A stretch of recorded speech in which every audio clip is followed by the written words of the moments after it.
బుధవారం నల్గొండ జిల్లా కలెక్టర్ ఇలా త్రిపాఠి నల్గొండ సమీపంలోని ఆర్జలబావి పాలిటెక్నిక్ కళాశాల వద్ద ఏర్పాటు చేసిన వరంగల్ ఖమ్మం నల్గొండ ఉపాధ్యాయ ఎమ్మెల్సీ ఎన్నికల సామాగ్రి పంపిణీ కేంద్రాన్ని జిల్లా ఎస్పీ శరచంద్ర పవార్తో కలిసి సందర్శించారు.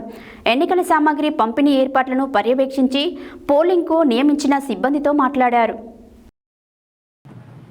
బుధవారం నల్గొండ జిల్లా కలెక్టర్ ఇలా త్రిపాఠి నల్గొండ సమీపంలోని ఆర్జలబావి పాలిటెక్నిక్ కళాశాల వద్ద ఏర్పాటు చేసిన వరంగల్ ఖమ్మం నల్గొండ ఉపాధ్యాయ ఎమ్మెల్సీ ఎన్నికల సామాగ్రి పంపిణీ కేంద్రాన్ని జిల్లా ఎస్పీ శరత్చంద్ర పవార్తో కలిసి సందర్శించారు.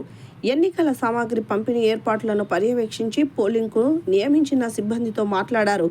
అనంతరం మీడియా ప్రతినిధులతో జిల్లా కలెక్టర్ మాట్లాడుతూ ఎన్నికల నిబంధనల ప్రకారం ఎమ్మెల్సీ ఎన్నికల నిర్వహణకు అన్ని ఏర్పాట్లు పూర్తి చేశామని, ఈ నెల 27న పోలింగ్ ఉదయం 8 గంటల నుండి సాయంత్రం 4 గంటల వరకు ఉంటుందని, నల్గొండ జిల్లాలతో పాటు తక్కిన 11 జిల్లాల ఎన్నికల అధికారులతో ఎప్పటికప్పుడు సమన్వయం చేసుకుంటూ ఎన్నికలను పగడ్బందీగా నిర్వహించేందుకు ఏర్పాటు చేశామన్నారు. ఎన్నికలలో 752 మంది సిబ్బంది సేవలను వినియోగించుకుంటున్నామని, ప్రతి పోలింగ్ కేంద్రానికి ఒక మైక్రో అబ్జర్వర్, సెక్టోరల్ ఆఫీసర్ చొప్పున నియమించామని, కేంద్ర రాష్ట్ర ప్రభుత్వాల ఉద్యోగులతో కూడిన బృందాలను పోలింగ్ కేంద్రాలలో నియమించినట్లు ఆమె వెల్లడించారు. సిబ్బంది అందరికీ 2 విడతలుగా శిక్షణ ఇవ్వడం జరిగిందని, పోలింగ్ కేంద్రాలలో అవసరమైన అన్ని మౌలిక సదుపాయాలను కల్పించామని, వీటితో పాటు ORS ప్యాకెట్లు, ప్రథమ చికిత్స మందులు ఏర్పాటు చేయడం జరిగిందని అన్నారు. అభ్యర్థులు, రాజకీయ పార్టీల ప్రతినిధులకు ప్రాధాన్యత, ఓటుపై అవగాహన కల్పించామని తెలిపారు.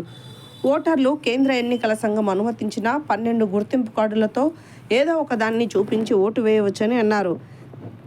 ఇప్పటి వరకు ఎన్నికలకు సంబంధించి టోల్ ఫ్రీ నంబర్కు ఎలాంటి ఫిర్యాదులు అందలేదని, ఉపాధ్యాయ ఎమ్మెల్సీ ఎన్నికల బరిలో 19 మంది పోటీలో ఉన్నారని చెప్పారు.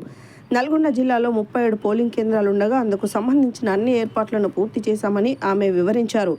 ఈ కార్యక్రమంలో నల్గొండ అదనపు కలెక్టర్, వరంగల్ ఖమ్మం నల్గొండ ఉపాధ్యాయ ఎమ్మెల్సీ ఎన్నికల ARO J Srinivas, Miryalaguda sub collector Narayana Amit, incharge DRO Nalgonda RDO Y Ashok Reddy, survey land records AD Srinivas, స్థానిక తహసీల్దార్ శ్రీనివాస్ తదితరులున్నారు.